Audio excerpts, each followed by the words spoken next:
Hi guys, overlooking po pala ito guys ng aming bahay dito sa baryo ng Abihilan, San Isidro, Bohol.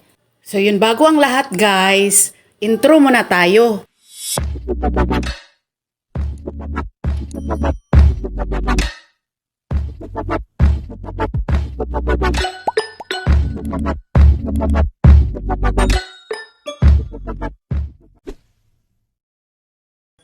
Hi guys! For today's vlog ay nandito ako sa province namin dito sa Bohol.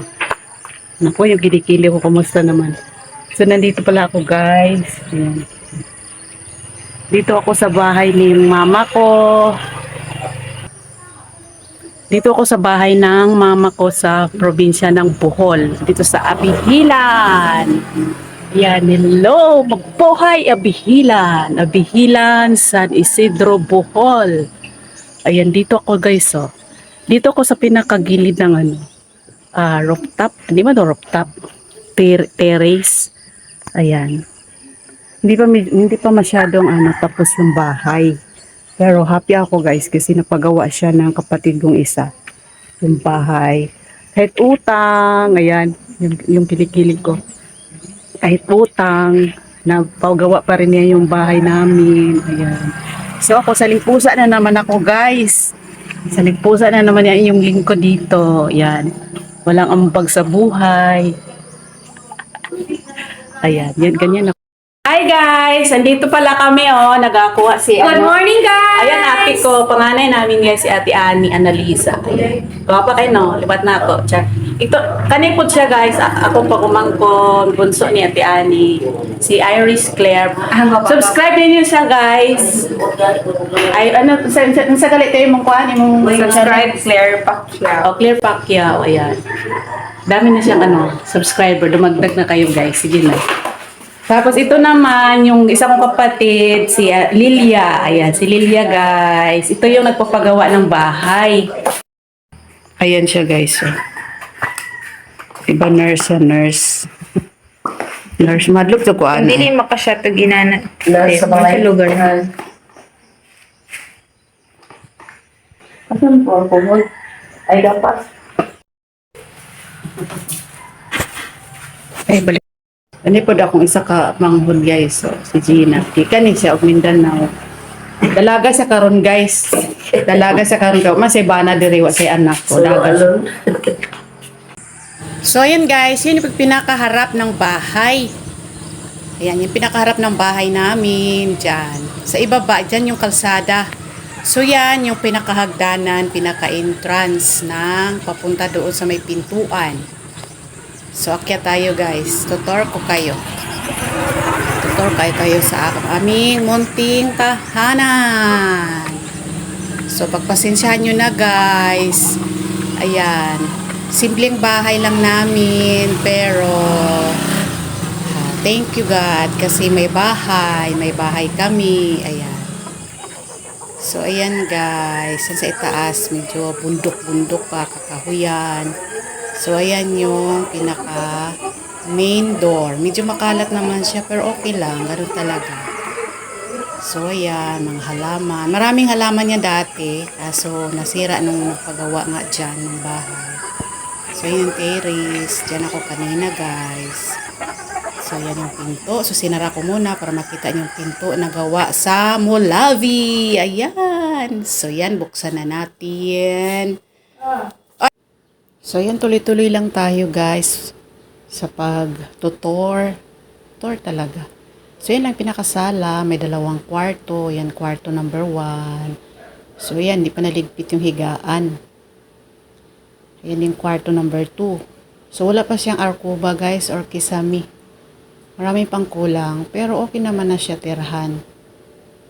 So, yan, yung harap ng pinakasala. Tapos yung altar, maliit na altar. Tapos may 2 kwarto din dyan. Ayan, pang single lang na kwarto. Pero nilagyan nilang double deck. So, nagiging double. Double deck, nagiging double. Ayan, kasya na siya pang 2 katao matulog dyan. May 2 higaan. Pang double deck lang siya. Kasi super liit Super liit lang na kwarto. So, ginawang double deck. So, yan. Yan yung loob naman ng 2 kwarto. Yan kasya dyan guys, pang 2 or 3. So, yan. Medyo makalat. Busy lahat ang mga person ng mga panahon na yan guys. So, walang nagasikaso talaga na maglilinis. Busy kasi galing fiesta. Fiesta. Ayan, Arcoba, wala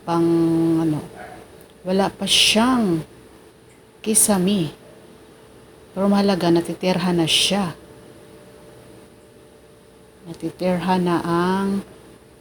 So, yan ang kusina, guys.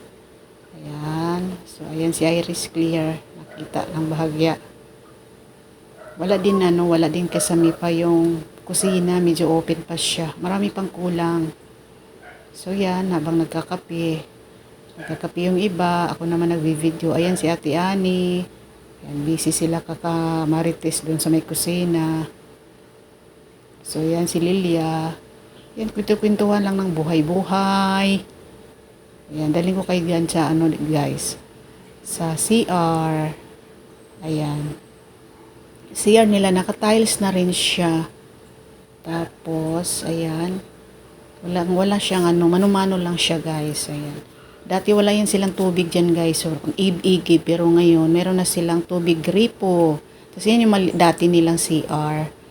So, hindi tinanggal kasi pagkalimbo may naihi, ayan na. So, yan sila, mga kapatid ko. Ayan, yung asawa ni Lilia.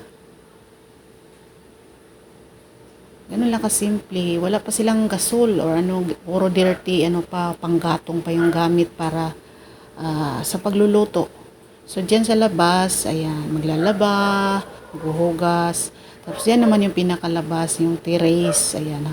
Kita overlooking. Kita din yung dyan sa may kalsada kasi tabi lang ng kalsada yung bahay. So, yan yung daan papunta doon sa terrace. Ano ba tawag niyan? Ibang salita niyan, veranda. So, yan, pag tumungtong ka dyan, umakyat ka dyan, kitang-kita mo yung halos buong baryo Abihilan. Yan. So, akyat tayo. Maganda rin sana dyan. Magtambay-tambay, pahangin-hangin, kung wala na masyadong ginagawa. Yan, maglagay kayo ng upuan. Wala lang. Muni-muni. Yan, ingat lang sa pagbaba kasi medyo makipot yung hagdan. Hindi ka mapatigulong. So, yun guys. Yun yung ating ganap for today sa ating vlog na ito. So, yan, dumating yung isa kong kapatid. Kasama yung anak niya. Tapos, yan. Yung daycare center. Mga puno. Ayun, ganda lang tingnan kasi wala yan dito sa syudad Wala dito sa syudad, sa gaya ng Maynila. So, na-enjoy ko siya guys. So, yun lang for today's video. Kung hindi pa kayo nakapag-subscribe, ayan, please subscribe kayo sa aking YouTube channel. Tapos, yun, namasyal din pala kami guys doon sa, ayan, yung elementary school ng Barrio Abihilan. Ayan, improve na rin siya. Yan naman yung maliit na simbahan or chapel ng Barrio Abihilan. Si Senior San Miguel Arcangel, yung kanilang mahal na patron.